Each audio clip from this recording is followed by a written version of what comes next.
साथियों नमस्कार।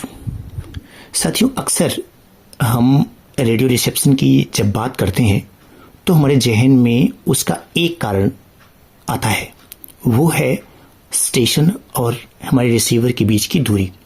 साथियों ये सही है कि एफएम का रिसेप्शन दूरी पर काफ़ी हद तक निर्भर करता है, लेकिन एक निश्चित दूरी, तय दूरी के बाद यानी कि 40 से 60 किलोमीटर दूरी के बाद इसका रिसेप्शन दूरी के साथ साथ वेदर कंडीशंस पर बहुत रिलाई करता है। साथियों अगर मौसम की दशाएं ठीक नहीं हैं तो रिसेप्शन वेरी करता रहेगा, कभी वो बहुत अच्छा हो जाएगा, कभी बुरा हो जाएगा, क्योंकि तब रिसेप्शन लाइन ऑफ साइट में किरणों के चलने से नहीं बल्कि अलग अलग तरीकों से प्राप्त होने वाली रेडियो तरंगों पर निर्भर करता है। और ऐसे में अगर रेडियो स्टेशन आपके रिसीवर से 200, 300, 400, 500 किलोमीटर दूर है तो बीच में जो मौसम की परिस्थितियां हैं वो लगातार बदलती रहती हैं और उससे जो रेडियो का रिसेप्शन है किसी पार्टिकुलर फ्रीक्वेंसी के स्टेशन का वह भी वेरी करता रहता है। कभी उसकी सिग्नल क्वालिटी फ्लक्चुएट करेगी, साथ में उसकी जो सिग्नल क्वालिटी की क्वालिटी है यानी कि S/N signal to noise ratio वह भी वेरी करता रहता है। यह तापमान पर, दूरी पर, उमस पर, ओवरकास्ट कंडीशन, बारिश वगैरह है तो उस पर, इन सारी चीज़ों पर निर्भर करता है।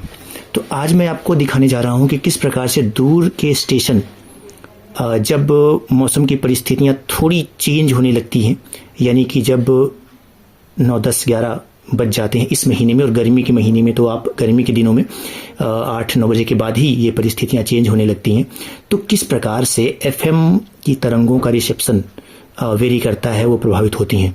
साथियों समय है सुबह के 11:40। पिछले कुछ दिनों में एफएम की परिस्थितियां बहुत अनुकूल थीं, लेकिन अभी ऐसा नहीं है, वो परिस्थितियां सामान्य हो चुकी हैं। और ऐसे में मैं आपको दिखाने जा रहा हूं एक्सेस डेटा D808 अपने यागी एंटीना के फीड के साथ कि किस प्रकार से दूर के स्टेशन की जो रिसेप्शन है वो बीच के वेदर कंडीशन पर निर्भर करती है और वो लगातार वेरी करती रहती है। साथियों रेडियो को ट्यून करते हैं, मैंने पहले से ट्यून किया था 104.8 FM जो कि कानपुर का रेडियो सिटी है और कानपुर यहाँ से 310 किलोमीटर दूर है। मैं इसके सिग्नल क्वालिटी को ऑन करता हूँ, आप देखें 18,652।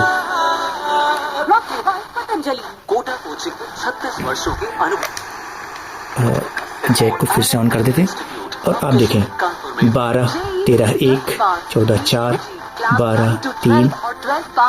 आप इसके रिसेप्शन की क्वालिटी को बदलता हुआ देख पा रहे होंगे। ये इसीलिए है क्योंकि इस समय जो इसमें एफएम का रिसेप्शन मिल रहा है वह लाइन ऑफ साइट में ना चल के अन्य माध्यमों से आ रहा है और उसी के नाते इसमें जो सिग्नल्स हैं वो मौसम और उसकी परिस्थितियों के नाते, तापमान बढ़ रहा है, सूरज चमक रहा है, उसके नाते हवाओं की दिशा, पता नहीं क्या क्या बहुत सारी चीज़ें ऐसी हैं। हवाओं की दिशा से मेरा तात्पर्य ये है कि जब पूरब से हवाएं चलती हमारे यहाँ तो नमी बढ़ जाती है और पश्चिमी हवाओं में शुष्कता। तो इस प्रकार से आप देखेंगे कि इसका जो सिग्नल क्वालिटी है वो लगातार वेरी कर रही है, कभी ये बढ़ रही है, कभी ये घट रही है। आप देखें 3, 2 और फिर उसके बाद फिर से बढ़ती जाएगी। साथियों मैं हवा की दिशा के बारे में एक थोड़ी सी बात आपको बताना चाहता हूँ।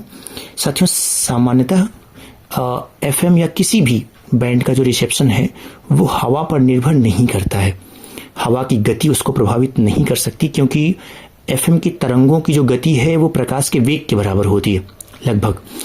जबकि हवा की दिशा कितनी होगी, हवा की जो गति है वो कितनी होगी, 2, 4, 10, 15, 20, 40, 50, 60 किलोमीटर।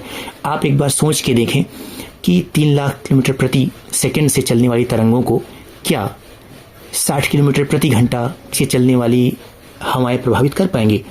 जी बिल्कुल नहीं। आप सिग्नल क्वालिटी पे जाएं, अब देखें सिग्नल क्वालिटी बहुत तेजी से सुधार की तरफ है और एक बार घट के बहुत कम भी हो जाएगी। साथियों तो हवा की दिशा या गति एफएम या किसी बैंड के रिसेप्शन को प्रभावित नहीं करती है। हालांकि जब हवा के साथ नमी आती है, शुष्कता आती है, तो उससे एफएम या किसी भी रेडियो के बैंड के रिसेप्शन को बेहतर होने या एटेन्यूएट होने की कंडीशंस बनती जाती हैं। साथियों, आप देख रहे होंगे इस समय क्वालिटी थोड़ी गिरती जा रही है। तो ये स्थिति चलती जाएगी जैसे जैसे सूरज ऊपर चढ़ता जाएगा, गर्मी बढ़ती जाएगी और मौसम की परिस्थितियां FM के प्रतिकूल होती जाएंगी, यह स्थिति और परिवर्तनशील हो जाएगी। तो साथियों, ये एक वीडियो था जो ये दिखाने के लिए था कि किस प्रकार से जब स्टेशन से हमारे रेडियो का रिसेप्शन लाइन ऑफ साइट में नहीं होता तो जो अन्य माध्यमों से आने वाली रेडियो की तरंगें हैं वह किस प्रकार से फ्लक्चुएट होती हैं और किस प्रकार से ये कहना बड़ा मुश्किल है कि अमुक दूरी से आने वाले स्टेशन अच्छे से रिसीव होंगे या नहीं। आप देख रहे हैं जैसे क्वालिटी बदलती जा रही है। कभी कभी पास के स्टेशन बहुत बेहतर पकड़ेंगे और कभी कभी वो भी थोड़े से फेड होने लगते हैं क्योंकि मौसम की परिस्थितियाँ उतनी अनुकूल नहीं होती हैं। साथियों, आपको वीडियो कैसा लगा कमेंट्स में ज़रूर लिखिएगा। नमस्कार।